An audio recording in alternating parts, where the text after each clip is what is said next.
Olá pessoal, sejam muito bem-vindos, Marco Cardoso, mais um episódio um pouco diferente. Esse é o C-Talk Business, onde a gente vai trazer pessoas de empresas que contam cases e contam suas histórias de empresa também, além da sua vida pessoal.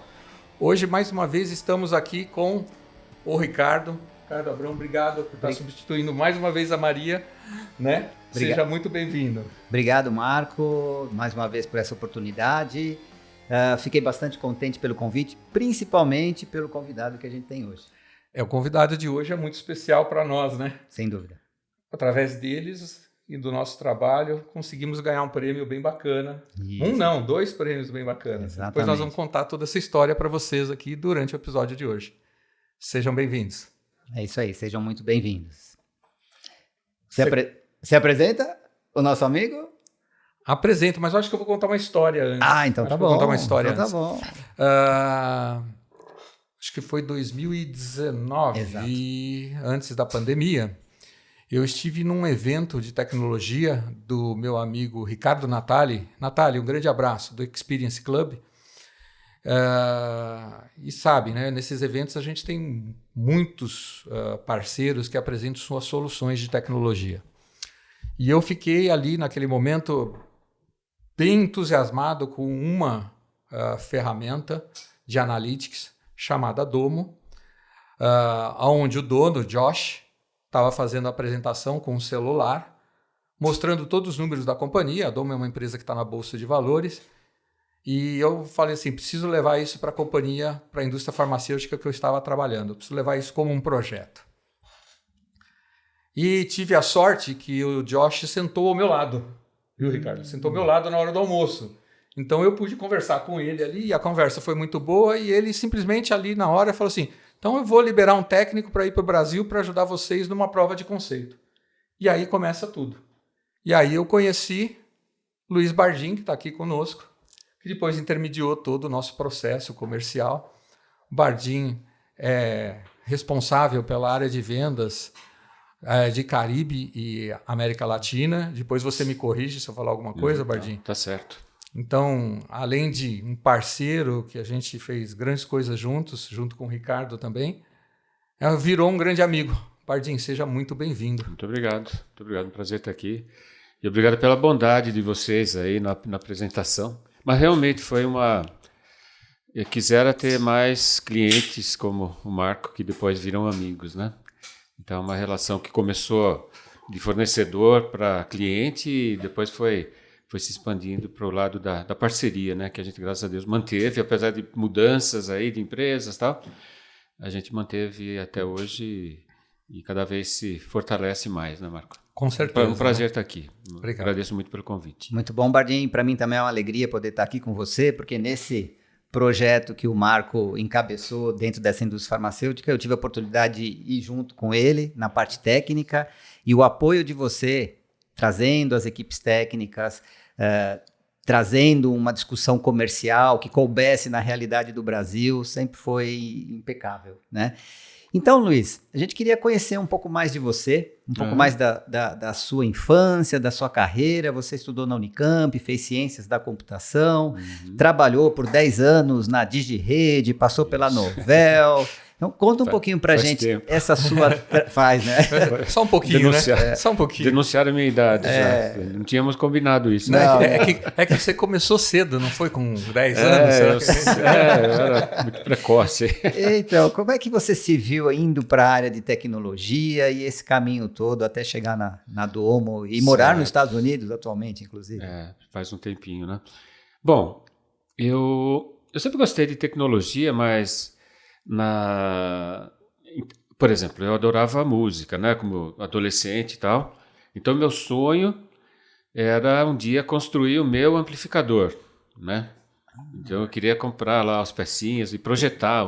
Até uma vez eu comprei um kit desses, né? Que na Santa Efigênia, eu acho. Sim. Meu pai me levou na Santa Efigênia, era moleque, né? E a gente comprou o kit e tal. E daí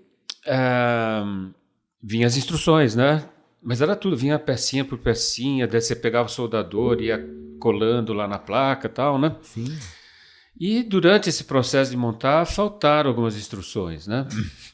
Mas não tinha nem para quem perguntar, né? Não tinha internet, Então, né? Não tinha internet Não na tinha época, YouTube né? para fazer o Nada. do it yourself. Então foi pela intuição. Falei, deve ser aqui, né? Eu soldava aqui. Esse aqui deve ser ali, né? Acho que tem umas três conexões lá que não estavam documentadas, né? E aí, então, processo absurdo, né? Se pensar hoje, né? Total. A gente vai ficando velho, você vai aprendendo umas coisas, né?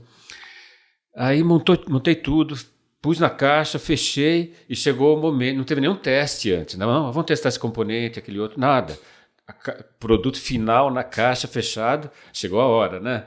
Bota na tomada e vamos apertar o botãozinho para ligar, né? Liguei na tomada, até aí tudo bem. Apertei o botãozinho, não fez nada. Então, puf! Caiu os disjuntor da casa. Não caiu, mas queimou tudo lá dentro, né? Então nunca tive o gosto de usar o meu amplificador. Mas eu tinha essa coisa, esse sonho aí de mexer. Eu gostava de mexer com tecnologia e tal, né? Sim. E aí porque eu nasci numa cidade do interior, né? Muito pequena, chamada Capivari. Bem no interior, cidade de cana de açúcar, né? Na época só tinha usinas de cana de açúcar, né? Família super simples, né? Os pais deles trabalhavam na lavoura, basicamente, né? E meu pai, quando eu nasci, não tinha assim nenhuma perspectiva boa de trabalho, né? Em Capivari. Eu trabalhava tipo carpindo cana, né? Como o pessoal fala lá, né? Ou ele trabalhou uma época no trem, ajudando a brecar, chamado de brequista, né? Um negócio que na época lá, os trens, se brecava na unha, assim, manualmente, né? Trabalho de altíssimo risco, né? Em suma, uma vida muito dura, né? E aí, quando eu nasci, aí tinha mais uma boca para alimentar, a coisa ficou mais séria e tal, né? Ele, como pai, ele tentou, ele falou, eu preciso ir para um lugar, não tinha mais oportunidades. E ele se mudou para Jundiaí. Né? Então, quando eu tinha 6 meses de idade, eu vim para Jundiaí e meu pai conseguiu um emprego numa metalúrgica, né? Então, era metalúrgico e, nossa, foi um salto enorme, né? De trabalhar com cana, trabalhar numa indústria metalúrgica, foi um belo salto, mas ainda a vida muito dura, muito simples, né? Minha mãe sempre ajudou, minha mãe era costureira e sempre ajudou não só a cuidar da casa, mas também a trazer dinheiro, né? Para ajudar nas despesas da casa e tal. E eu cresci nesse meio, né? Então, fui na escola, eu sempre era filho único até então, né? Depois de 8 anos nasceu minha única irmã que eu tenho, né? E então foi uma vida dura, sem muitos, digamos, essas coisas. Eu tenho netos hoje já, né? E você vê a criançada hoje ganha 550 brinquedos no Natal, tal, né? Nossa. Quando você tomou sua primeira Coca-Cola? Nossa, eu nem lembro, cara. É só para o pessoal ter uma ideia, né? Era de final de semana, era assim, final né? de semana e dividido em um monte de gente, né? E nem era Coca-Cola, era Ferraspari, as tubaína, essas coisas né? assim, né? Então eu cresci assim, super família simples mas bem unida, né? E essa trajetória para entrar na Unicamp? Então, eu sempre fui um bom aluno, né? Na escola, desde o primário. Eu sempre tirei notas boas, sempre me esforcei, né? E acho que consciente ou inconscientemente, né? Eu sabia que depois, graças a Deus, mais para frente, meu pai melhorou de situação financeira. Ele virou, na época tinha um negócio assim, você ia atingir acho que 10 anos de empresa, não sei.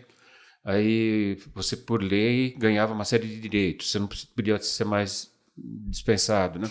Então, assim, na véspera de completar esses 10 anos, eles mandavam um monte de gente embora. Sim, era muito comum isso. Era, sim. né? Exatamente. E meu pai foi nessa leva, né? Olha. O pessoal gostava muito dele, elogiava e tal, mas o cara falou, desculpa, eu gosto muito de você, mas não dá para te segurar, porque senão isso vai contra a política da empresa, né? Coisa que hoje em dia é meio impensável, né? Sim. Mas na época era normal. Então ele perdeu o emprego, se viu na rua, e daí ele comprou um negócio lá e devagarinho foi crescendo. Melhorou de vida, né? Mas o negócio da Unicamp foi assim. Eu sempre soube que seria difícil conseguir pagar uma faculdade, né? Por conta da situação financeira da família, né? Então eu me empenhei, assim, me dediquei realmente e estudei em escolas públicas, né? E tanto é que quando eu fiz o vestibular da Unicamp, foi meio que na cega, assim, né? Primeiro que eu não quis fazer, eu queria a Unicamp. Eu nem me registrei para outras faculdades, né? Só me registrei, na época era FUVEST, né? Sim. Então, FUVEST e só Unicamp. E aí eu me lembro bem quando eu estava no colégio, né?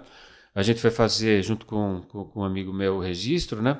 E tinha que escolher quais cursos você quer, né? E como eu ainda tinha a ideia do amplificador de som lá, falei que era engenharia eletrônica. Né? Mas nem cursinho eu fiz, né? Fui direto para fazer o vestibular. Coloquei engenharia eletrônica. Ele falou, o que você vai colocar de segunda e terceira opção, né? Tinha isso, né? Aí eu falei, eu não vou colocar nada, né? Porque se não for engenharia eletrônica, eu não quero, né? Ele falou, não, coloca alguma coisa aí, porque às vezes você não entra, depois você pode fazer o upgrade lá, né? Eu falei, tá bom, né? Aí ele falou assim, por que você não põe em computação, né? Eu falei, sabe o que é interessante, né? Mas até então não tinha PC, não tinha nada disso, não tinha acesso à coisa, né? Não sabia fisicamente o que era. Nós estamos falando de que época? Que 80, ano mais ou menos? 1979. 79. Foi o ano que eu entrei na faculdade, né? Na Unicamp. Aí eu peguei, tasquei lá, ciência da computação como segunda opção.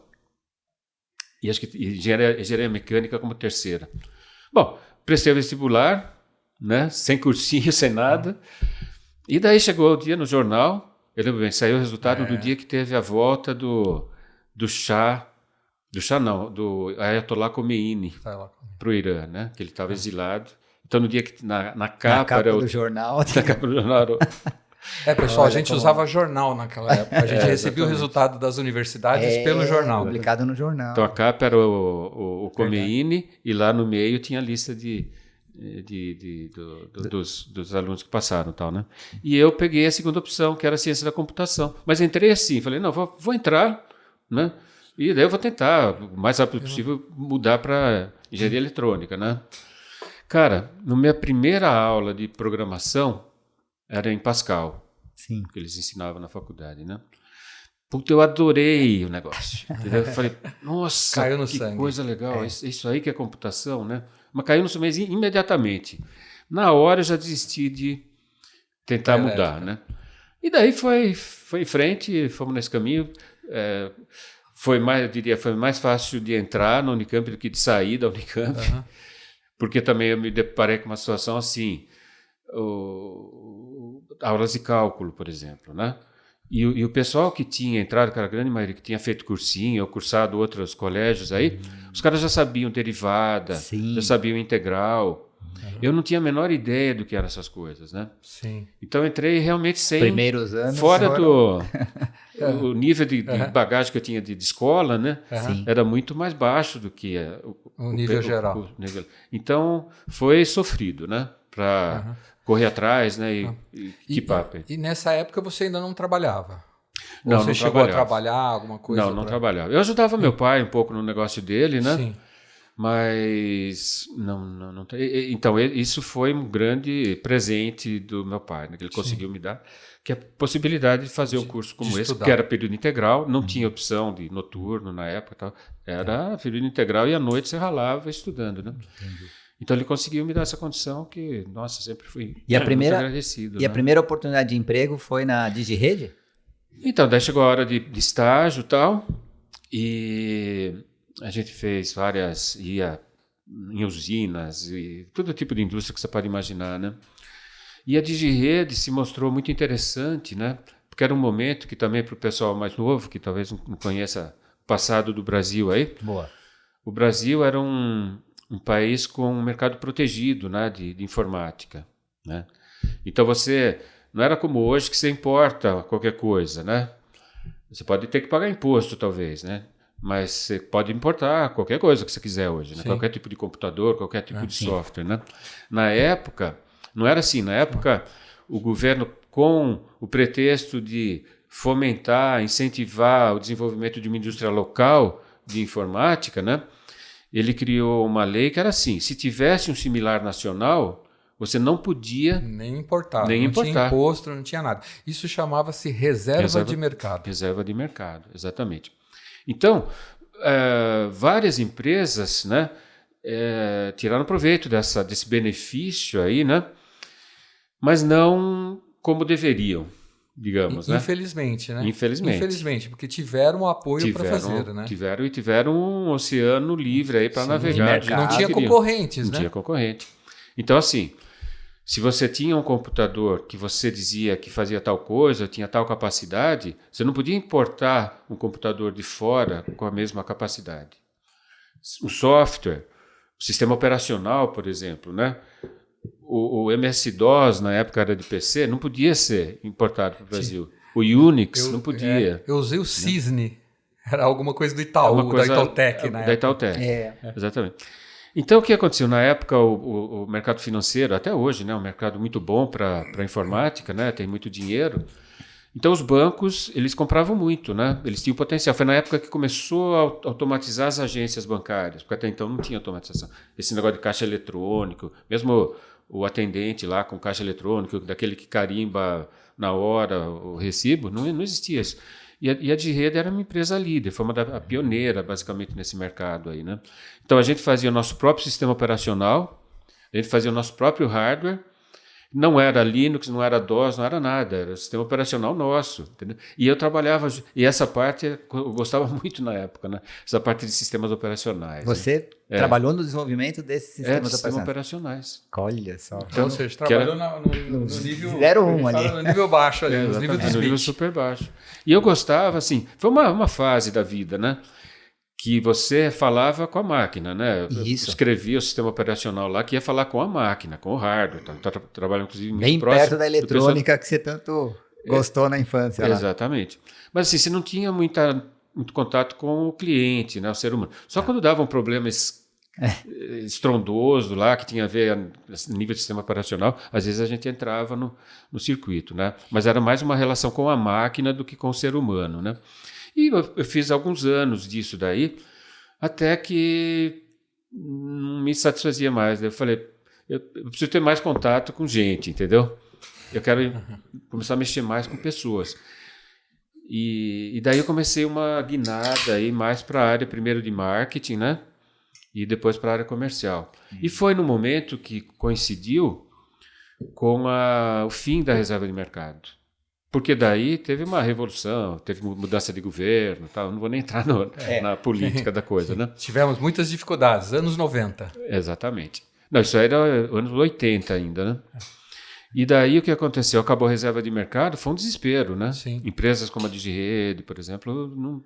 Digirede, Microtech, Cobra Computadores significava computadores brasileiros. Exatamente.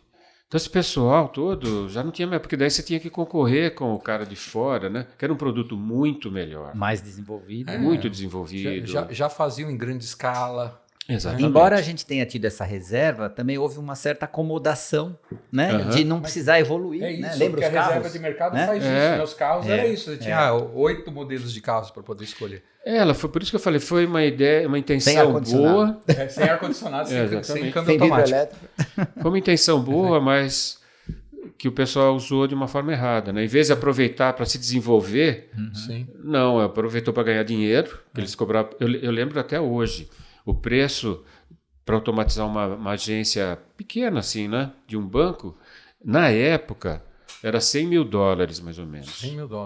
Para colocar uns terminazinhos de caixa, um servidorzinho lá que não tinha nem HD na época, era tudo com flop, né? $100 mil, né? Então, hoje em dia, se você somar a inflação e tal, seria equivalente, sei lá, uns $300 mil. Tal. Quer dizer, um absurdo de preço, né? E o mercado pagava, porque não tinha outra opção, né? Em suma. E nesse momento, acabando a reserva de mercado, abriu o mercado e, de repente, a gente começou, mesmo eu estava na Digirede, eu virei gerente de produto de software, né? E eu que fazia negociações de parcerias, né? Com empresas estrangeiras de software, né? Então, eu conversava com a Microsoft, a gente fez acordo de parceria com a Microsoft para que a Digirede distribuísse o MS-DOS e o Windows, quando surgiu o Windows. Eu fiz com a AT&T para licenciar o código-fonte do Unix. Olha. E eu fiz também com a Novell. Quer dizer, a Novell estava entrando, a gente nem tinha muito com quem falar. Uma pergunta importante nisso, você falando que está fazendo relacionamento com as empresas de fora. É. Já em inglês, Uhum. né? Ou seja, Já então, em inglês. Fala um pouquinho da importância do inglês dentro da tua carreira. Ainda mais nessa época. É nessa época, né? Porque a gente vinha com inglês de colégio de estado, né? Então era assim, ou municipal, desculpa. Certo. Mas assim, não era de um nível que te permitia Não. fluência e conversação, né? Exatamente. No geral. É lógico que você tem sempre alunos com um pouco mais de habilidade para Sim. aquilo e menos, mas no geral continua sendo um problema do Brasil como um todo, né? Por isso que eu estou colocando aqui. Excelente pergunta. O que aconteceu foi assim, nos meus 3 anos de colégio, né, eu fiz um curso de inglês particular, né, no IASG. No IASG Tinha lá IASG, em Jundiaí. FISC e CCA. Isso, exatamente. E, assim, lógico que não te prepara para fluência, mas te ajudou bastante. Fluência em qualquer assunto, me ajudou muito nisso, né? E mesmo assim, eu lembro... Mas o inglês é assim, como muita coisa na vida, você só aprende a hora que você cai na fogueira, né? Sim. E eu me lembro bem, a primeira vez que eu tive que falar em inglês, que eu estava na de rede. Isso. Eu estava tão nervoso, cara, extremamente nervoso, né? Porque, eu nunca falei com um cara de fora assim, e por né? telefone é pior ainda, por né? telefone. Assim, nossa, Se pega um cara do Texas, então... Exatamente. E nem tinha e-mail na época. Sim. Então você não tinha opção A chance, também, né? a chance Não tinha um Google Tradutor ali do lado para você digitar a palavra. Nada. Era assim, você estava marcada a hora lá, tinha que cair no telefone e começar a falar inglês, né? E eu me lembro bem o que eu fiz. Eu peguei o papelzinho, fiz um scriptzinho, assim, de tudo que eu achei que pudesse rolar na conversa, né? Então, a primeira coisa, claro, é sobre o weather, né? O tempo. Como é que tá o tempo aí e tal. Criar um rapport. Cara, acho que só essa pergunta que rolou, né? O resto do script... Não... Mas te ajudou a acertar. Eu falo assim, a gente fazia isso às vezes para colar na escola. Eu nunca fui aluno de colar, mas a gente fazia ali, né? E aí depois no fundo você estava estudando, né? Quando você faz isso, né? Então acaba ajudando. E daí caiu na conversa, né? E teve que rolar, né? Aí a segunda já foi um pouco mais fácil, a terceira um pouco mais fácil e tal. Mas é assim, eu acho que o inglês você tem que se preparar, né? Hoje em dia tem muito mais coisa, né? Você tem muito mais acesso a tudo, né? YouTube, a cursos, comunidades, né? E até aproveitando, né? Esse foi o seu começo com o inglês, né? O seu começo nessa área mais comercial e negociações, mas isso acabou te levando a entrar na Domo e ir morar nos Estados Unidos. Então, o que você poderia contar um pouco para quem está ouvindo a gente aqui? Se tem algum profissional de TI ou algum profissional que queira ir trabalhar nos Estados Unidos, como é que é esse caminho? Qual que é melhor? O que eles têm que se preparar ou pensar? Certo. Então, deixa eu contar um pouco da novela, porque é essencial para responder a sua pergunta. Muito bom. Aí eu saindo da de rede, a novela estava abrindo o escritório no Brasil, né? E eu, então, tinha tido uma experiência com desenvolvimento, mas depois gerência de produto de software, depois mais essa parte de negociação com fornecedores estrangeiros, né? Tudo na rede. E a novela estava procurando um comercial, né? Que teria uma função de vender para grandes contas, né? A novela, na época, era muito fácil de vender, né? Era um sistema de rede, né? 99% do mercado de rede era da novela. Porque os sistemas operacionais não tinham né, os recursos para a rede, a novela jogava ali. Né? Você não fazia rede sem isso. Não. Exatamente. E todas as empresas grandes do Brasil tinham novela, né? Importava na época de fora. Então, nosso pessoal... Eu lembro uma vez, nunca me esqueço, eu já estava na novela e eu não morava nos Estados Unidos, mas estava lá nos Estados Unidos. E foi um cara do Brasil para lá, de um banco grande, não vou falar de que banco, um bancaço aqui do Brasil. Ele chegou para lá, no que ele chegou, e eu fui recebê-lo, né? Oh, que bom, como que foi de viagem? A hora que eu dei a mão para ele, ele falou assim, você não imagina... O prazer que eu estou tendo de apertar a mão de alguém da novela. Sabe era um negócio assim, cara, quase de veneração, né? Você fala isso, mas muita gente, e eu vou dizer que eu sou um deles, venero novela até hoje. Porque, primeiro, foi um salto na minha carreira. Agradeço muito a Baldacci, que pagou meu curso na época. Espero ter devolvido isso em serviços lá dentro. A empresa cresceu muito nesse período. Mas eu fiz a certificação de administração e a de engenheiro de redes. E era um curso fantástico. Eu já falei isso num episódio, que era um curso fantástico. E te obrigava a estudar, porque você tinha para fazer prova, era difícil de passar. Certificação. Tal. E eu ainda tenho um amor grande por essa empresa. De verdade, um amor grande por ela. E eu não acredito até hoje que eles perderam E eu quero ouvir um pouco disso daí. Como é que perdeu esse fio? Só para finalizar, vou responder a pergunta do Ricardo, né? Eu acho assim. Aí quando eu fui contratado, não sei como, realmente eu não sei como, mas eu fui contratado, porque eu não tinha experiência de vendas mesmo, né? Eu tinha de negociação com... Eles me contrataram como a primeira pessoa de vendas na Novell do Brasil, né? Uau. Que foi para mim uma oportunidade assim, gigantesca, né? Uma que eu tinha contato com qualquer cliente, né? Os clientes grandes e tal. Aprendi muito na Novell. E daí lá eu tive a oportunidade de crescer também, que eu era o único, depois criou uma equipe de vendas, eu liderei essa equipe, depois eu gerenciei a parte de canais, eram mais de 1.000 canais que a gente tinha na Novell, né? Eu fui gerente de canal aqui para o Brasil, depois eu fui gerente de marketing aqui para o Brasil, e quando eu estava na parte de gerência de marketing é que veio o convite, que daí o meu chefe, que era o diretor de marketing para a América Latina, estava mudando, não saiu da Novell, mas estava mudando para uma outra função da Novell, e Ele lá nos Estados Unidos. Ele lá nos Estados Unidos, né? E ele falou para mim assim, né? Olha, eu tô saindo, né? Saindo assim dessa função, vou assumir outra função, né? E eu vou precisar de alguém para me substituir aqui. Daí ele me falou assim, eu gostaria muito que fosse você, mas eu sei que você não vai mudar para os Estados Unidos. E essa função exige uma relocação para os Estados Unidos, né? Mas eu achei que eu devia te falar isso, né? Mas eu sei que você não vai querer, tudo bem, você continua assim, a gente continua amigos, tá? Eu falei, mas quem te falou que eu não quero, né? Mas eu realmente não tinha um plano assim, né? A coisa não era um desejo, né? Assim, que você tinha pensado. Às vezes tinha pensado, mas nunca levei a sério, assim, né? Mas daí eu falei, sabe aquela que está passando a oportunidade, assim? Você tinha que... Tem que agarrar. Tem que agarrar na hora, né? Eu falei, mas talvez eu queira, né? Como, assim, você consideraria mudar para lá com a sua família e tal? Eu falei, sim, vamos conversar, né? E a gente conversou e era sério o negócio, né? Eu falei, caramba. Aí eu tive que chegar em casa, eu lembro bem. Você casado, filhos? Duas filhas. Duas filhas. Tinham 8 e 9 anos. E eu tive que chegar no jantar assim, falei, pessoal, tem uma notícia para contar. Notícia sim, a gente vai ter que falar de uma coisa. Surgiu esse negócio, né? E eu tenho que me deram, não me lembro se foi 1 ou 2 semanas para dar uma resposta, né? E eu falei, a gente tem que dar uma resposta rápida, né? Mas o que é, né? Aí eu contei e tal. Minhas filhas já começaram a pular de alegria, porque elas tinham ido para Disney, né? Elas acharam que era Disney. Agora é todo dia Disney. Ia na Disney todo final de semana. Mal sabiam elas onde elas iam parar nos Estados Unidos ainda. E minha mulher não pulou de alegria, digamos assim, no primeiro momento. Família, né? Foi né? Família, tá? É muito difícil. Então, eu acho assim, a gente acabou indo com... A primeira acho que a intenção já é importante, né? Porque se a gente tivesse pensado, que nem hoje já faz 25 anos que a gente está lá, né?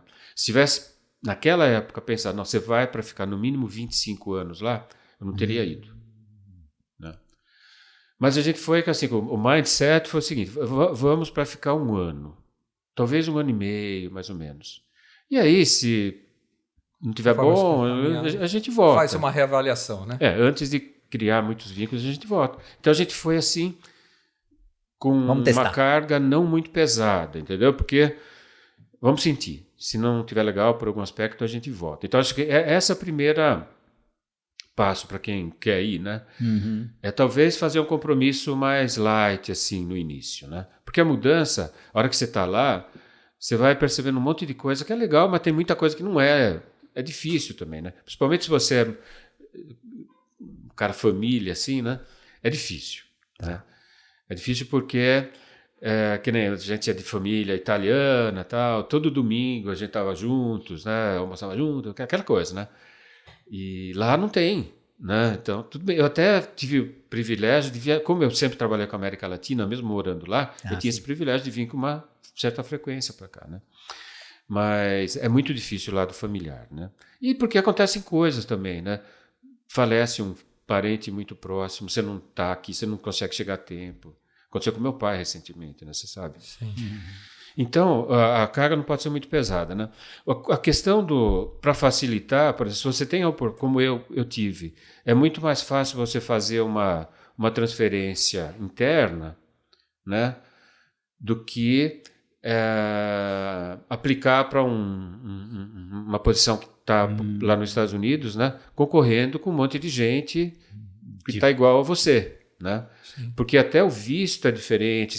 Hoje em dia você tem até uma loteria, né? Quer dizer, se você for aprovado no processo lá, aí tem uma loteria, então só uma parte daquela que vai passar para frente, né? A maioria já é descartado. Então é um processo que envolve não só capacidade, mas a parte de sorte também, né? E quando você faz uma transferência interna, é muito mais fácil, né? Você já vai com visto, né? Que é o L1, eu fui acho que é L1 ou L2, acho que era L1, que é muito mais rápido de ser obtido, não tem muita contestação, né?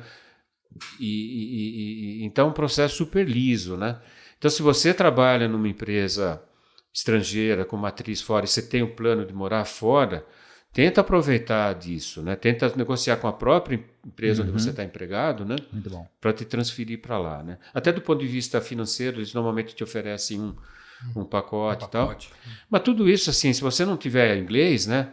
Bom, você está falando dos Estados Unidos especificamente, né? Sim. Se você não tiver inglês bom, você não vai conseguir. O cara nem vai te convidar, né? Então, eu acho que é muito importante, né? Esse é um tipo de investimento, né? Seja financeiro, muitas vezes é mais investimento de tempo, né? De estudar, de participar de grupos aí que falam em inglês e tal. Assistir filme em inglês. O videogame. O videogame, Nós né? estávamos entrevistando o Marcos. Marcos, obrigado por estar aqui com a gente ontem. Ele falou isso, ele aprendeu inglês usando o videogame. Porque a hora que você cai lá, o inglês de escola, assim, é difícil, cara. É difícil acompanhar. Você perde muito, né? A rapidez e tal. Mas também você aprende, né? Quanto mais jovem você é, mais fácil, né? Mas você acaba aprendendo. E vocês foram para que cidade lá? Então, eu fui pela Novel. A Novel que me levou, né? Como a gente estava comentando. E a Novel era sediada em Utah. Que é onde você continua. Que é onde eu continuo. Longinho da Disney, entendeu? Então para as filhas, né? Um abraço para as filhas aí que aguentaram esse tranco da neve lá, né? E tinha duas empresas em Utah que eram muito fortes, né? E líderes nos seus respectivos mercados. Uma era a Novell, que foi a criadora das redes locais, né? Isso. E a segunda era a WordPerfect, né? Sim. Que foi quem criou o processador de texto WYSIWYG, né? Exatamente. What you see is what you get, né? Que depois, o Word, hoje, que todo mundo usa, é baseado, inspirado no WordPerfect, né? E também tinha planilha. Que foi o primeiro com essa capacidade visual, porque a gente tinha o WordStar antes, lembra? Que era o DOS puro, né? E eu usei Redator, que era o nacional. Redator. Então, o que aconteceu? Para chegar da Novell para a Domo. Isso. A Novell e a WordPerfect eram empresas muito fortes. Eram, assim, posicionadas entre as 5 maiores empresas do mundo, né? Elas começaram com o tempo os spin-offs, né? O cara que estava na Novell, empreendedor, tal, ele decide sair no momento e criar uma empresa, uma startup, para fazer alguma coisa. Muitas vezes relacionado à rede. E começava a sair, um saiu, outro. Mesma coisa da WordPerfect, o pessoal começa a sair, os talentos, muitos talentos, né, começam a sair e criar suas próprias empresas, né? E isso foi criando um polo de tecnologia, principalmente de software, muito forte em Utah hoje. Né? Hoje em Utah são mais de 4.000 empresas de software, né? Numa região bastante condensada. O Marco já visitou lá, ele viu um pouco disso, né? E o que aconteceu então é que várias empresas, né, foram sendo criadas, inspiradas na Novell ou com gente que saiu da Novell, saiu da WordPerfect, e a Domo foi uma dessas empresas. Né? A Domo foi fundada por uma pessoa chamada Josh James, né, que foi a pessoa que almoçou com você naquele dia no nosso evento. Né? Extremamente simpático, foi comigo lá. Exatamente. E o Josh, ele estudava em Utah, na BYU, que é uma universidade lá de Utah. E o que aconteceu? Aquela história que a gente ouve, foi mais ou menos o caso do Steve Jobs, por exemplo. Ele chegou no último ano da faculdade, ele não aguentou mais ficar na faculdade, né? Porque ele tinha tanta ideia na cabeça e ele visualizava de uma maneira tão clara um mercado muito potencial para ter uma empresa de software baseada em dados, né? Que ele falou, meio que eu estou perdendo tempo aqui na faculdade, né?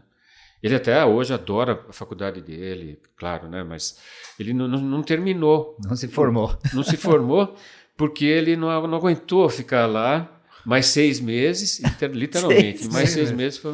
Porque ele tinha essa gana, né? de abrir essa empresa. E abriu, ele com uns amigos da faculdade lá, abriram algumas empresas pequenas lá, que depois foi evoluindo e tal, e chegou numa empresa chamada Omniture, né? Que é uma empresa 100% voltada a dados, uma empresa nascida na nuvem, só que era uma empresa focada exclusivamente na área de marketing. E na época lá, o marketing digital está começando a bater asas e voar, né? E a Omniture foi uma empresa criada para ajudar as empresas a analisarem o comportamento digital, né? Então, era uma empresa que se conectava às plataformas digitais e tal, e gerava insights, né? Gerava dashboards e tal, mas exclusivamente para a área de marketing, né? Marketing digital. A Omniture foi um sucesso assim estrondoso. Chegou num ponto,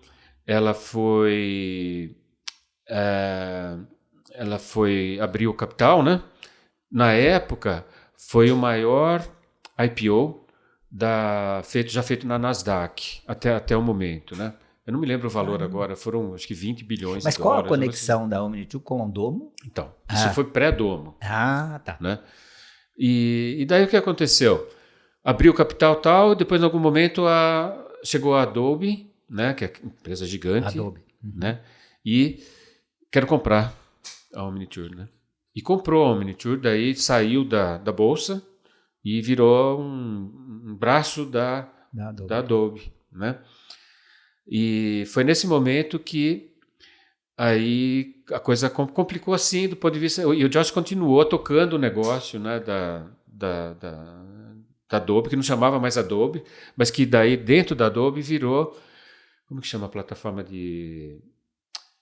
Esqueci o nome da agora. Mas a Adobe tem um nome para essa solução deles. Até hoje é a solução da Omniture, só que com um brand diferente da Adobe, né? Sei.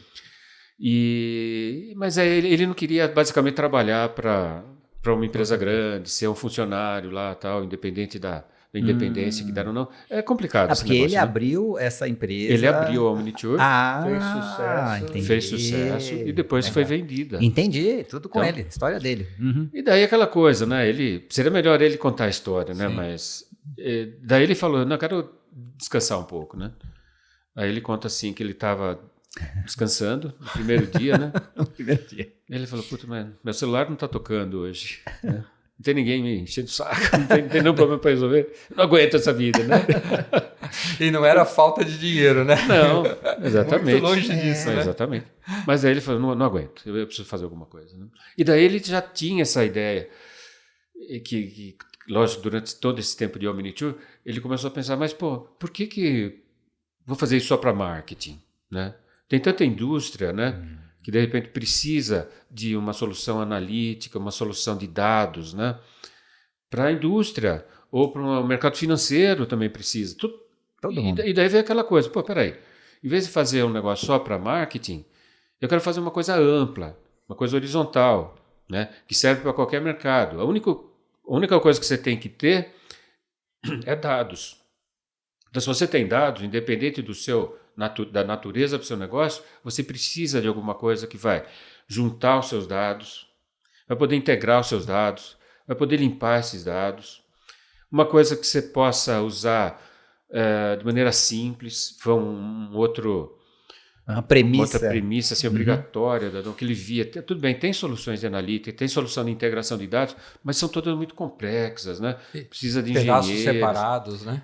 Sem integração, precisa ter programação. Tem jeito melhor de fazer a coisa, né? Ele tinha essa visão, né? De, primeiro, simplificar, fazer uma coisa que possa ser acessada de qualquer lugar, então tinha que estar na nuvem, tinha que estar nascida na nuvem, né?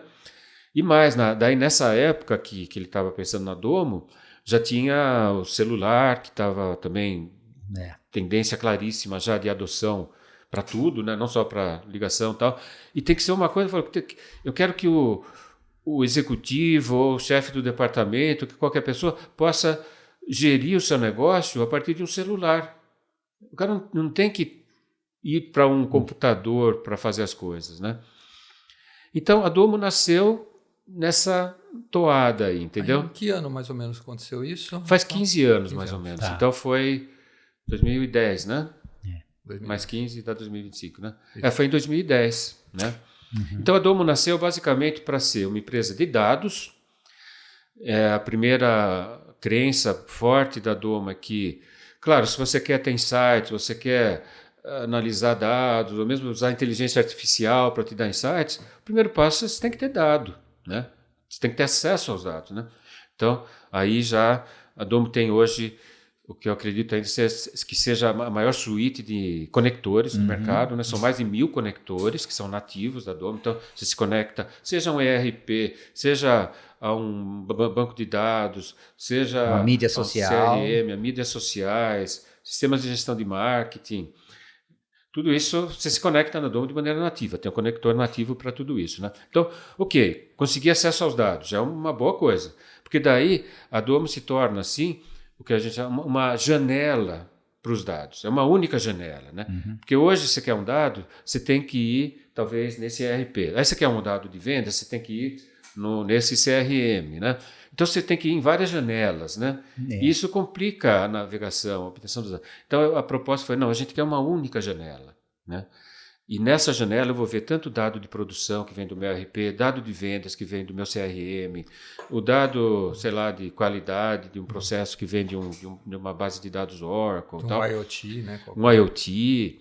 Então, a Domo se tornou essa janela única, né? Então, através de um único lugar, você tem acesso a esses dados. Só que como esses dados, às vezes, tem uma história, tem o legado, vem sujo, vem duplicado, você tem que ter as facilidades para trabalhar esses dados, limpar esses dados, padronizar esses dados, juntar esses dados numa única tabela que envolve dados de várias fontes e tal, que é essa coisa de ETL, LT, né?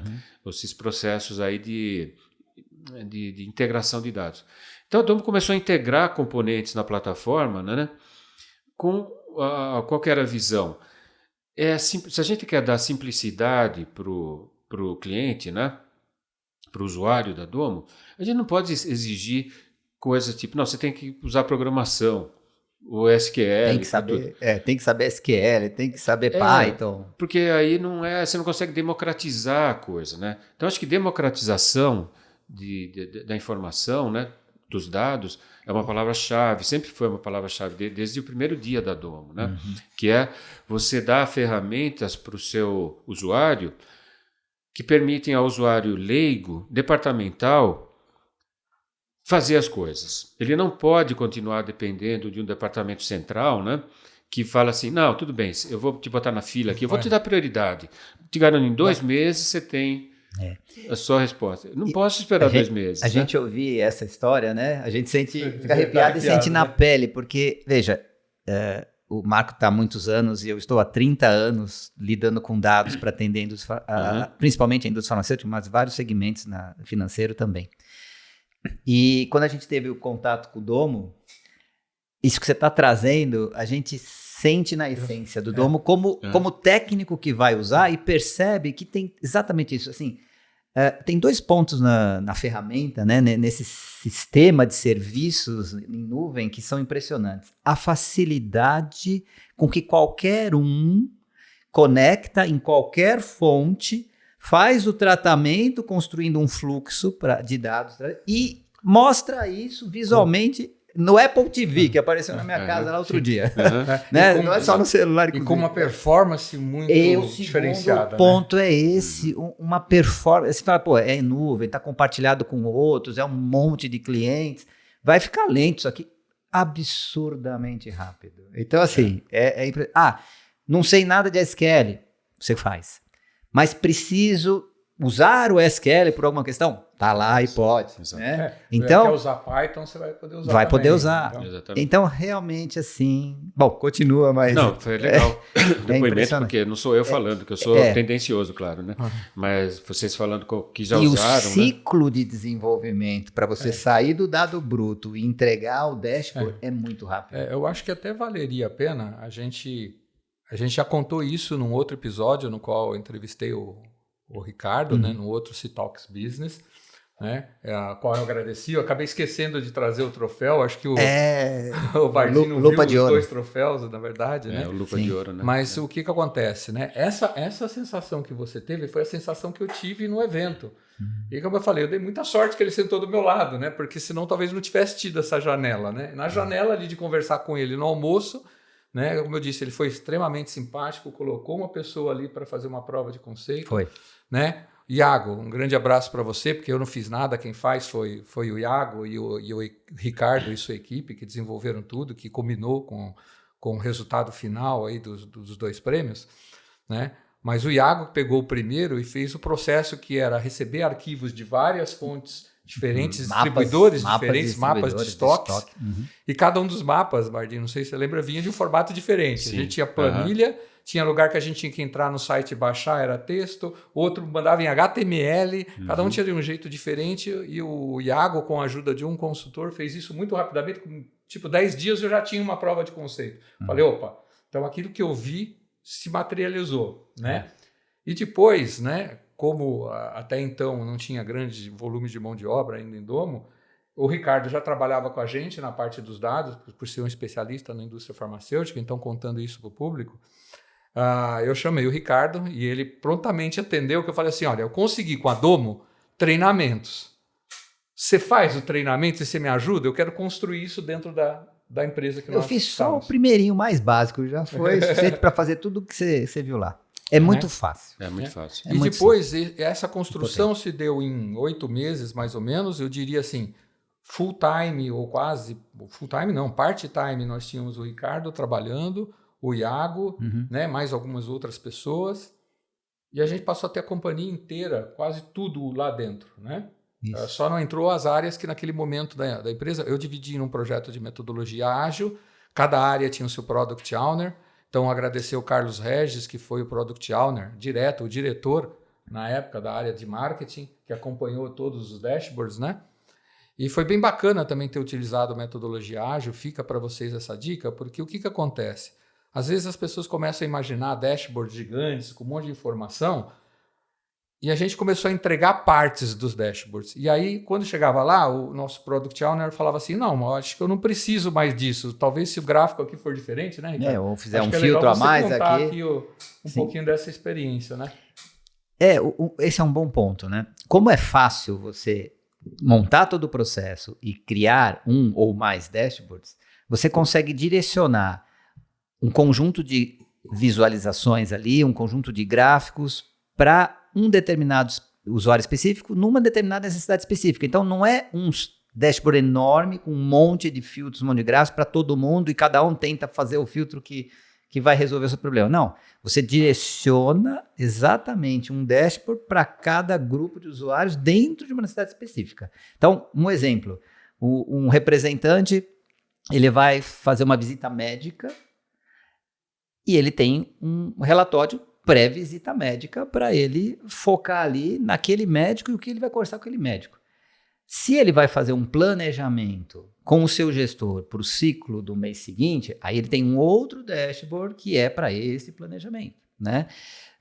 Um gerente de produto, ele tem lá o raio-x marketing, que tem todas as auditorias e todas as informações daquele produto que ele cuida, que ele usa para um planejamento de marketing, diferente do relatório que ele vai analisar a demanda, se está ganhando market share ou perdendo market share, né? Então, esse é um ponto. E isso você faz clicando, arrastando de uma forma muito rápida. A gente misturou demanda com prescrição, e demanda, com vendas, prescrição, né? venda. Com as vendas, né? Inclusive, fizemos ali uns cálculos meio malucos Sim, para poder fazer um acerto de planejamento de demanda do mês, né? Sim, projeção. Um índice de mais de 98% de assertividade. Então, né? E aí a gente traz esse ponto para você trazer mais detalhes para a gente, Bardim. Nessa construção de processos, o que a gente consegue conectar? Por exemplo, inteligência artificial, previsões, como é que a Domo está pensando nessas ferramentas e evoluindo elas? Certo. Então, a Domo, apesar de ser uma solução assim, fim a fim, né, que ia ser, a origem nossa, né? Então, era desde o conector, passando pela transformação, passando pelo armazenamento, data warehouse, tal, passando pela visualização. Então, o cliente pode fazer tudo só com Domo, né? Mas o que acontece hoje em dia, né, é que tem muitas tecnologias, né, que criaram um mundo próprio aí, né? Um exemplo é a parte de Corporate Data Warehouse, né? Que são CDWs, né? Então, se você pegar empresas como Snowflake, Databricks, Sim. a Google com BigQuery, né? Isso. Hoje em dia, a maioria do pessoal, principalmente quanto maior a empresa, mais forte é isso, né? Eles pensam nessas soluções como Data Warehouse, né? Agora, a gente hoje, por exemplo, mudou a coisa. A gente é muito aberto com relação a isso, né? Então, porque a gente tem muito que agregar essas data warehouses, por exemplo, né? Então, por exemplo, o cara que tem Snowflake, né? Tá. É uma excelente solução, né? E a gente tem uma parceria muito forte com a Snowflake, assim como tem com a Databricks, né? E outros, né? Mas, por exemplo, a Snowflake em si não oferece uma suíte de conectores muito grande, né, para botar os dados lá dentro. Então, é um desafio para o cliente Snowflake, muitas vezes, colocar os dados dentro do Snowflake, né? Aí tem que buscar uma solução de terceiros. Aí, o ETL, Snowflake faz, mas é na base da programação, né? E tem gente que quer coisa mais fácil, né? Então, aí é uma segunda solução que o cara tem que agregar ao Snowflake. Aí o cara precisa de uma visualização. O Snowflake tem algumas ferramentas mais básicas, mas a coisa mais parruda, com flexibilidade dashboard, que permite embedar ou embutir sistemas externos e tal, a gente pode oferecer. Então, a gente hoje, por exemplo, falando de ecossistema, né? A gente se alia a uma Snowflake da vida, ou um Databricks, ou um BigQuery, por exemplo, fazendo com que o cliente mantenha o dado dele lá, que ele não quer tirar o dado lá, ele não quer duplicar numa outra plataforma, né? Mas tudo que existe em termos de conexão da Domo, ETL da Domo, fala nativamente com o Snowflake, né? Então, todos os 1.000 e tantos conectores que a Domo tem, ele pode jogar o dado direto do Snowflake. E você consegue fazer a ETL pelo dado que está no Snowflake também. Pelo dado que está no Snowflake. Você usa o ETL gráfico da Domo, que é super amigável, Claro. Vocês usaram lá, né? Robusto e amigável, e ele usa todos os dados, tanto para leitura como para escrita, dentro do Snowflake. Ele não tira o dado Mesma do coisa Snowflake, com né? Databricks também. Mesma coisa com o Databricks, com o BigQuery, com o Watson da IBM. Então, a gente fez uma solução super plug and play aí, né, com o Data Warehouse. Com inteligência artificial, assim, cada dia que a gente fala é coisa nova, né? Mas, por exemplo, a gente fala muito de dashboard, né? E claro que os dashboards são úteis, né? Mas hoje também você pode ter dashboard, mas você também pode criar aplicações, né? Que low code, no code, né? Tem solução para os dois, que são super amigáveis, que você pode empacotar, né? E que não tem a cara do Domo, não tem menu da Domo, tem a sua própria menu que você define para a aplicação, né? A parte de inteligência artificial, por exemplo, hoje, às vezes substitui os dashboards, né? Porque você tem uma solução de chat, né? Que você pode, em vez de onde que está aquele dashboard para ver isso, para ver aquilo e tal, você simplesmente pergunta, né? Fala, olha, quais foram os meus 5 funcionários de vendas que mais performaram nos últimos 12 que mais meses. Performaram, tal, e quanto que eu paguei de comissão para eles? Você pergunta isso em português, ou em inglês, ou em qualquer idioma, e o Domo vai te responder especificamente para aquilo, né? Agora, continua sendo efetivo e eficiente usar dashboard? Claro, para algumas coisas sim, né? O cara que está acostumado mais com uma rotina de trabalho, sim. Mas o cara que quer explorar os dados, quer usar a curiosidade dele para entender uma coisa e outra. Uma que tem hoje já maneiras de, em vez de criar um dashboard arrastando, colando, mudando cor e tal, que também é fácil, né? Você fez um monte desse, você viu que é fácil. Mas a Domo também já tem um criador, um gerador automático de dashboard, né? Você, da mesma forma, através de linguagem natural, fala, me cria, por favor, um dashboard mostrando isso. E ele constrói esse dashboard para você, você publica lá como um dashboard qualquer. Daí você pode alterar, customizar e tal, mas a Domo cria tudo, né? Além disso, a gente é muito aberto na questão do que você vai conectar a parte de inteligência artificial, né? Então, a gente pode, se você usa o ChatGPT, tudo bem, a gente se conecta ao ChatGPT, né? E pode fazer essas análises, por exemplo, de chat funcionar pegando o dado do ChatGPT, né? Agora, se você tem questões de governança, por exemplo, né? E preocupado em usar dado do ChatGPT, problema de confiabilidade, ou se você não quer submeter dado da empresa, uma pergunta para o ChatGPT e tal, você pode não usar o ChatGPT, você pode usar. A Domo tem o Domo GPT, que é muito similar aí em termos de funcionalidade, né? Só que daí os dados ficam confinados no sua seu instância, ambiente. né? na sua Na instância. sua instância. Exatamente, com toda a segurança que a Domo oferece e tal. Então você está tendo uma funcionalidade similar, mas num ambiente muito mais confinado, muito mais seguro, né? E todas as large language models que tem aí no mercado, a gente se conecta a elas, né? De maneira que você utiliza essa parte de inteligência artificial com qualquer dado, qualquer LLM que você queira, né? Integrado ao Domo e também integrado às outras funcionalidades da Domo, né?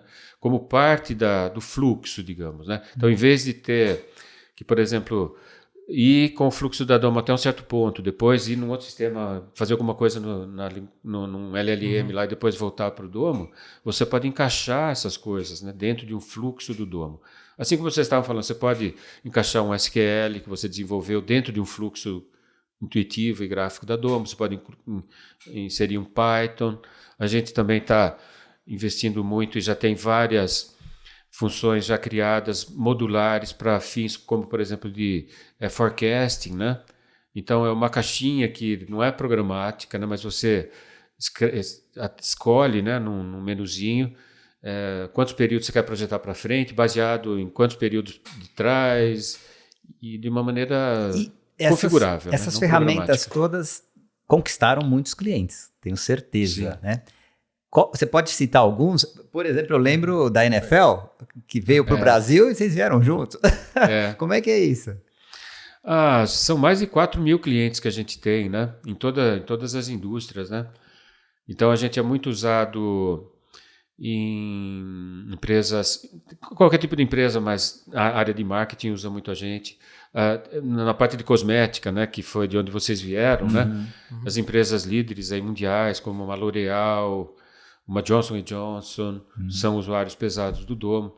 Empresas de transporte, a UPS, por exemplo, que é uma das 2 ou 3 maiores do mundo.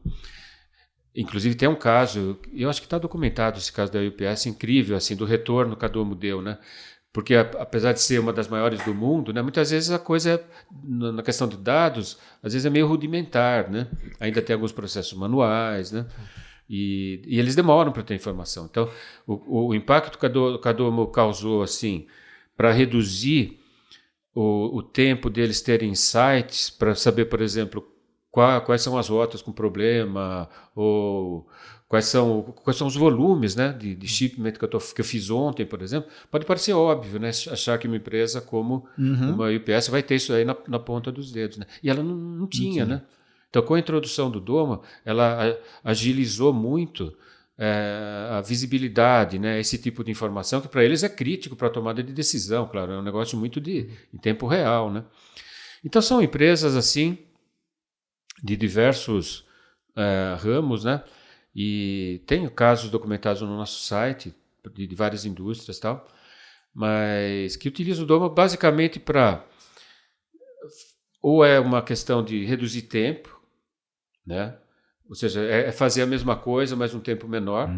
Muitas vezes é um departamento que tem uma urgência tal que uma área central muitas vezes não consegue cumprir. Né? Então, se ele for pelo caminho normal, de usar as ferramentas que a empresa tem, com as equipes que a empresa tem, ele não consegue, por exemplo, ter a coisa implementada a tempo daquela promoção que ele vai lançar semana que vem, entendeu?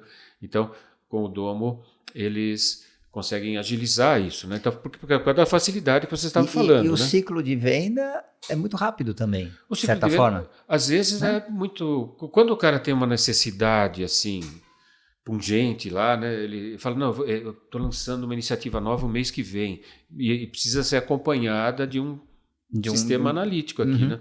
Aí a decisão é um mês, né? Tem um mês para decidir, não tem outra escolha, né? Então, muitas vezes sai rápido, né? Outros já são mais lentos, né? Claro. Às vezes o cara está... E a Domo, assim, como a gente é muito amplo, né? Geralmente o cara pergunta qual é o seu principal concorrente, né? É muito difícil responder essa pergunta, né? Porque depende muito da situação. A gente, ao mesmo tempo que a gente compete com soluções de mercado, muitas vezes a gente coopera com essas mesmas empresas, né? Então, por exemplo, tem muito cliente nosso que continua usando visualização em Power BI, por exemplo. Mas como a performance, por exemplo, estava sofrível, ele substitui a infraestrutura de ETLs e ETL, conexões, tal. tudo no Ou às domo. vezes ele não tem é difícil. É muito comum na empresa, por exemplo, o cara já tem uma data warehouse, como a Pode ser. Snowflake da vida, né? Tem os dados mais, digamos, corporativos nessa data warehouse. E você fala, você tem todos os dados lá? Tenho. Mas ele começa a discutir, não, peraí, mas tem no departamento lá comercial, os caras usam um sistema diferente, né? Não sei bem qual é, mas tem um sistema lá, Sim. entendeu? Aí o departamento de marketing usa um outro sistema, e todos esses sistemas ficam fora da data warehouse. Por quê? Porque às vezes é difícil você se conectar e trazer esses dados. E esse pessoal nas pontas lá vai saber o que eles estão fazendo, né? Você não consegue impor Sim. governança, Aí a né? governança Isso. vai embora. Exatamente. Que é o dado oculto, né, que a gente fala. Tem muito dado oculto dentro das empresas. Que a empresa, assim, faz vista grossa ou se contém. Não, está tudo na data warehouse corporativa, né? Mas Sim. sabendo que na realidade não está. Então o Domo ajuda muito a trazer todos esses dados. Então a gente compete com... Lógico que a gente compete com a Microsoft, às vezes, na questão da visualização, porque a gente também faz. A nossa visualização, você sabe, é muito poderosa. A gente tem um modelo de licenciamento que não limita o número de usuários. Então, uma vez que você usa Domo, você tem direito a usuários ilimitados, né? Mas a gente compete com eles. Mas também a gente coopera muito. Quer dizer, o cara que às vezes tem 3 mil dashboards criados em Power BI. Se eu falar para ele, não, vem para o Domo, você vai ter que Refazer tudo, 3 mil, não vai rolar, entendeu? Então, vamos olhar outras coisas que a gente pode contribuir na parte mais de integração de dados, por exemplo, né? E muitas vezes rola coisa por aí, né? Muito bom. Então, a concorrência é um negócio... Está partindo muito mais para um lado de ecossistema, um negócio mais caso a caso, né? De você entender qual a necessidade específica de um cliente e, em vez de vender uma solução... E por isso que eu falei que a coisa é muito modular, né? Todo cliente Domo tem acesso a toda a tecnologia Domo. Não é aquele negócio, eu quero usar inteligência artificial, preciso licenciar esse módulo. Quero usar visualização, preciso licenciar aquilo. Não tem isso. Você comprou uma subscrição Domo, você tem acesso a tudo. Você usa o que você quiser. E daí você vai pagar pelo consumo. Basicamente, essa que é a ideia. E nessa, muitas vezes, o cara usa uma partezinha só da Domo, porque ele já tem o resto que está bom, pelo menos no primeiro momento. E, às vezes, tem muito da estratégia de land expand, que a gente fala. Né? A gente entra num projeto pequeno, às vezes, e depois, a hora que você começa a mostrar valor, o pessoal começa a realizar o valor, começa a expandir. Né? Clientes no Brasil? A gente tem... a maioria, não gosta que a gente fale em nomes, né? Mas a gente tem muitos clientes globais que usam a solução no Brasil. Tem algumas empresas locais, poderia citar um que já deu autorização para a gente usar, que é um caso de uso muito interessante, é a Doutor Consulta, por exemplo, né? Que é uma empresa que cada vez mais se utiliza de dados, né? Tanto para o negócio dela, como talvez, eventualmente, eu explorar outras fontes de renda para eles, né? De vender informação. Tal. Então, é uma empresa que... Tem empresa de segurança... Até que eu sei que você é corintiano, né? Sim. Eu sofro desse mal, gente. Sou corintiano, né? Com muito orgulho. Me fugiu o nome deles agora. Mas eles... balançou até a cabeça do Bardinho agora, porque ele é palmeirense. Então você sabe que aqui ficou um clima meio pesado. Mas tá 2-1, hein? Aqui é Corinthians também. Agora a gente já passou dessa fase. Ontem a gente já ganhou, estamos vivos, né? Mas assim, a empresa que faz a segurança do Corinthians é uma da maior empresa de prestação de... Eu não sei se eu posso falar o nome deles, mas prestação de mão de obra para segurança. Todo aeroporto que você vai, shopping, até na Arena Corinthians, eles que fazem, também utilizam o Domo para gerenciar toda a operação deles. Então, tem uma quantidade de clientes. Bom, a gente está num momento agora de expansão no Brasil, né?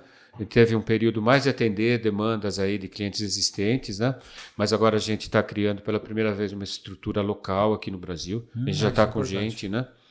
Já está com 4 pessoas com muito conhecimento de mercado, muito relacionamento, começando agora com a gente. Logo vão mostrar a cara aí. A gente depois coloca no na hora que a gente for distribuir Tá. o podcast, o nome das pessoas, o que vocês acharem interessante tá. para poder, Legal. quem quiser ter interesse, né, de ver uma demonstração, falar alguma A coisa, gente adoraria. tá, vai estar à disposição de vocês. Porque foi realmente uma estratégia, assim, num primeiro momento mais reativa, né? De pegar gente que estava interessada aqui, ir atrás e fechar negócios, né? E agora, então, é um câmbio aí para uma estratégia mais Domo proativa, Brasil, né? então. Domo Brasil mesmo, né? Então, agora é ir atrás mesmo, de uma maneira mais proativa. Não só diretamente, mas também através de parcerias, né? Como eu estava falando da Snowflake, Databricks e tal, e outras empresas aí. Cada vez mais... A gente entende que é isso que o mercado quer, né? Ele quer que todo mundo trabalhe junto, né? Tem que estar disposto a tudo, né? Eventualmente, né? Essa questão Exatamente. toda de integração é muito importante hoje em dia. Exatamente. Né? E lembrei aqui, quando que é o Domopalooza? O Domopalooza está chegando, daqui a um mês mais ou menos. O Domopalooza é um evento... Hoje já tem vários, a gente está até conversando já de em algum momento trazer um Domopalooza para o Brasil, né? Uma versão do Domopalooza para o Brasil, né? Mas o Domopalooza é um evento anual da Domo, que acabou de acontecer no Japão, mas o principal é nos Estados Unidos, né? É em Utah, que é onde fica a Domo, que une tanto clientes Domo, como parceiros Domo, pessoal da Domo. Então é um evento muito bacana do ponto de vista de networking, mas também um evento que, por exemplo, precede o Domopalooza um pacote de cursos, né, para quem está interessado em fazer curso de capacitação técnica e tal, a gente faz isso. E é um evento light, assim, eu diria, para o mercado de TI nosso, né, de tecnologia. Muitas vezes são eventos muito maçantes, assim, pesados, né? O Domopalooza é legal do ponto de vista de networking, sempre com atrações muito interessantes, pessoal que não é da área, mas que conta experiências de vida assim, muito interessantes. A gente acabou de confirmar, por exemplo, o Shaquille O'Neal, né, que vai ser um keynote nosso agora, né? Aliás, não vejo a hora de tirar uma foto do lado dele. Mostrar a diferença, né? De tamanho, né? E também, à noite, é sempre shows, tal, música, diversão, né? Então é um evento que... Uma confraternização. Uma confraternização, exato. Todo mundo que sai de lá sai muito positivo, assim, e até agradecendo por não ser só um negócio maçante de profissional, assim, de trabalho, mas por ter um clima mais também de criar relacionamentos, dar oportunidade do pessoal se relaxar, se divertir. No último dia, Utah, para quem não sabe, é um lugar de esqui excelente, né? Utah já teve uma Olimpíada de Inverno, vai ter a segunda agora em 2035, né? É uma neve assim fantástica para quem gosta de esquiar, né? Uma cidade muito bonita. Cidade bonita. E o último dia do Domopalooza para quem quiser, faz parte do evento, é convidado para passar um dia numa estação de esqui, né? Onde o Domo fornece todo o equipamento e tal. E você pode ir lá levar uns tombos. Ou se você tentar se manter inteiro, tentar né? se manter inteiro. Nós estamos indo aqui para a reta final. Sim. Mas eu quero novamente falar. Eu gostaria que você levasse para o Josh, né? E você também, né, Bardinho? Meu agradecimento, porque trazendo a todos que não possam não ter visto um outro episódio aqui do podcast, a indústria farmacêutica que eu estava, então ganhou 2 prêmios utilizando a tecnologia. Né? Então nós tivemos a ajuda da própria Domo, a ajuda do Ricardo aqui com a Vipor, né? Na construção de vários dashboards. O Ricardo até viu parte do processo. Nós ganhamos o Lupa de Ouro, que é o prêmio, o Oscar aí da indústria farmacêutica como o melhor projeto de inteligência de mercado e efetividade. Né? E depois ganhamos como melhor projeto de inovação de dados no IT Forum também. Né? E perto de empresas gigantes, né? De mercado. Né? Principalmente farmacêuticas, todo mundo sabe, né? Então, assim, a gente ali com uma empresa média para pequena, né? Acabamos fazendo um estardalhaço no mercado. E um ponto que fez muita diferença, né? Essa categoria, inteligência de mercado e efetividade de força de vendas, sempre são projetos de BI, sempre, né? E foi qual o número do Lupa de Ouro? Em 42º, sei lá. Você me pegou, então, assim, são mais de 40 anos, se eu não me engano, com essa categoria. E nunca, sempre foi alguma coisa assim, tipo, mais do mesmo, né? E depois eu tive contato com os juízes que acabaram dando prêmio para a gente, falou, olha, o que destacou no Domo de todos esses anos, né, foi essa capacidade de, num curto prazo, integrar todos os dados da companhia. Nós não levamos né? só os dados do marketing, né? Não era só as auditorias de mercado ali, que todo mundo trabalha e tenta construir alguma coisa. Ele se mostrou muito mais amplo e simples, né? Na mão do usuário final. Levamos estoque, nós levamos vendas, nós levamos redes sociais. Então, realmente, quem está acostumado com processos de BI, quando vê o Domo, enxerga um outro mundo assim de possibilidades na palma da mão, sabe? Que bom, então, acho que tem que testar, tem que dar chance para o Domo, sabe? Tem que dar chance, porque faz diferença. Então, Ricardo, mais alguma pergunta para o nosso convidado? Olha, eu acho que ele já trouxe elementos sensacionais para a gente. Eu acho que é um momento dele colocar mais algum aspecto que você acha importante, seja nessa sua carreira ali, que você contou um pouco, pensando em outras pessoas que possam se conectar a uma carreira internacional, e a Domo em si, né? Você conectado a ela. O que você pode trazer ali para quem está... Então, o seu recado final, né? O recado final. Bom, eu sou brasileiro, né? Moro nos Estados Unidos faz 25 anos, né? Então, é aquela coisa assim, né? Eu acho que eu não li isso daí, mas eu realizei isso daí logo que eu estava lá, né? Que numa situação como essa, né? Você nunca vai ser totalmente feliz, né? Porque quando você está lá, você sente falta do que tem aqui, né? Quando você está aqui, você sente falta do que está lá, né? Então, realmente, tipo assim, na primeira semana, por exemplo, quando eu venho para o Brasil, é difícil às vezes, né? Se reacostumar com um monte de coisa, assim, né? Mas depois você acostuma e daí fica legal, tá? Daí você volta para lá, você sente falta de alguma coisa aqui. Em suma, e eu estou falando isso porque a gente tem muito interesse, né? Eu, como brasileiro, né, tenho muito interesse que o Brasil dê certo para Domo também, né? Claro, obviamente, que é a minha empresa, né? E eu acho que eu sei que chegou o momento da Domo estar aqui, investir aqui, e a Domo tem interesse, inclusive. Vamos ver se o Josh, né, que é o CEO da Domo, ele vem com uma certa frequência para o Brasil. Vamos ver se numa próxima, se vocês toparem, né? Let's talk in a English. gente faz um podcast. Um podcast desse tipo com ele, né, que ele tem uma visão de mercado, é um cara com uma visão fantástica, assim, né? Mas eu diria assim que é muito bom ter essa oportunidade, né? Eu gosto muito de culturas diferentes, né? Para mim isso é muito revitalizador, né? De conhecer gente nova com culturas diferentes, entender por que as coisas são assim num lugar e não são assim no outro, né? Então, eu acho que quem tem interesse numa carreira internacional, acho que é uma coisa super válida, né? Como, não só profissionalmente, né? Mas do ponto de vista de vida mesmo, né? Acho que te abre o horizonte de uma maneira fantástica, faz uma pessoa mais... como eu diria, que entende mais, talvez com um pouco mais de... tem um nome para a palavra, mas está me escapando agora. Quando você entende mais as outras pessoas, né? Sim. Empatia? Tem mais empatia, mas tem uma outra palavra, mas é na linha da empatia, né? E te faz uma pessoa... Eu sempre tento olhar no trabalho assim, não só como trabalho, né? Mas tem que ser uma coisa que também... te faz um ser humano melhor. Né? Faz um ser humano. E o contrário também, que você, como ser humano, possa trazer coisas, né? Que não ser só coisa de trabalho, né? Mas coisas da sua vida que você possa agregar ao seu ambiente de trabalho. Né? Porque, no fundo, a gente passa a maior parte do tempo com a família. Somos CPFs, né? Exatamente. Então, eu agradecer a vocês, né? Claro, eu acho que realmente a relação, primeiro foi com o Marco, depois o Ricardo entrou no processo, né? Mas a relação com vocês, né? Passou dessa relação de fornecedor para cliente, rapidíssimo, né? E foi uma experiência muito boa, né? Foi um aprendizado muito bom para a gente também.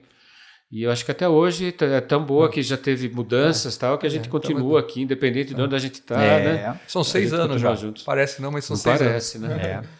Então, obrigado aí pela oportunidade. E imagina. se alguém tiver interesse em conhecer mais, seja da Domo ou até da experiência pessoal de morar fora, esse tipo de coisa, com prazer aí. Bardinho, obrigado por estar com a gente. Ricardo, palavra final aí? Olha, eu queria agradecer também, né? Porque você apareceu nas nossas vidas, sendo um representante da Domo, né? E realmente não mediu esforços para nos ajudar a fazer as coisas acontecerem. Então, assim, realmente a gente se conecta com os profissionais e começa a conhecer a qualidade desses profissionais pelo seu lado humano, né? De fazer acontecer. E você é um desses, assim. Então, a gente só tem realmente a agradecer a conexão que a gente tem com você. E estando na Domo ou em outras situações, a gente sempre sabe que você é uma pessoa que a gente pode confiar e contar. Obrigado pela confiança. É isso aí. Bom, Ricardo, obrigado por estar aqui mais uma vez. Vai ter mais vezes, viu? Fica à vontade. Eu estou me acostumando já também. Pessoal, muito obrigado por nos acompanharem aqui até o final. Depois nós vamos deixar os dados da Domo para quem quiser entrar em contato. Se quiserem falar com o Ricardo ou comigo a respeito também da nossa experiência, o que deu certo, quais foram os problemas ali durante o projeto, porque todo projeto tem problemas. Sim. Né? Não, e o Domo é uma ferramenta de trabalho da VIPware. Né? A gente atendeu vocês e outros clientes no Brasil aqui também e da América Latina. Né? Então, obrigado por nos acompanharem.